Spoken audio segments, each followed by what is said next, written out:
বন্ধুরা আজকে দেখো আমার দুপুরের মেনুতে রয়েছে নিম বেগুন। এই দেখো নিম পাতা ঘি দিয়ে ভেজেছি, বেগুনও ঘি দিয়ে ভেজে রেখেছি। এই যে নিম পাতা আর বেগুন এই দেখো পাশাপাশি রেখেছি। আর রয়েছে এই যে শাক করেছি, কচু শাক আর সজনের পাতা নিয়ে এসেছিলো, সেই সজনের পাতা আর কচু শাক একসঙ্গে করে চিংড়ি মাছ দিয়ে রান্না করেছি। আর করেছি দেখো টক ডাল। আর রয়েছে শোল মাছ বাঁধাকপি দিয়ে। আর রয়েছে এই যে পুঁটি মাছ করেছি সর্ষে বাটা দিয়ে। আর শোল মাছ বাঁধাকপি দিয়ে আগেও একদিন তোমাদের দেখিয়েছি রান্না করে, আজকেও আবার রান্না করেছি। এই যে বাঁধাকপি আর শোল মাছ একসঙ্গে আলু দিয়ে রান্না করেছি।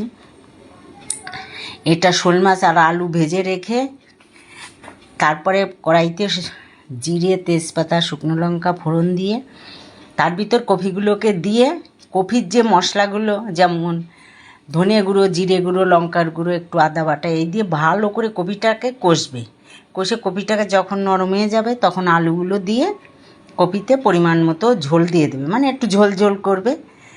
এবার নামানোর আগে মাছগুলো দিয়ে একটু 5 মিনিট ফুটলে একদম ঘি গরম মশলা দিয়ে নামিয়ে দেবে।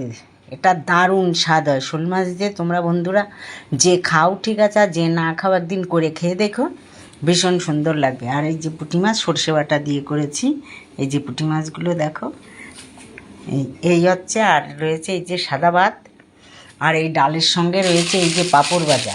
দেখো পাঁপড় ভেজে প্লাস্টিকে রেখে দিয়েছি যাতে পাঁপড়গুলো নরম না হয়ে যায়। এই হচ্ছে আজকে আমার দুপুরের মেনু। এই মেনু কার ভালো লেগেছে কমেন্ট করো, আর যার ভালো লাগেনি সেও কমেন্ট করো, আমি সবার কমেন্টের রিপ্লাই দেব। আজ এই পর্যন্ত বন্ধুরা, তোমরা আমার ভিডিও দেখো, তোমাদের সঙ্গে আবার আমার দেখা হবে পরবর্তী ভিডিওয়। সেই পর্যন্ত সবাই ভালো থেকো।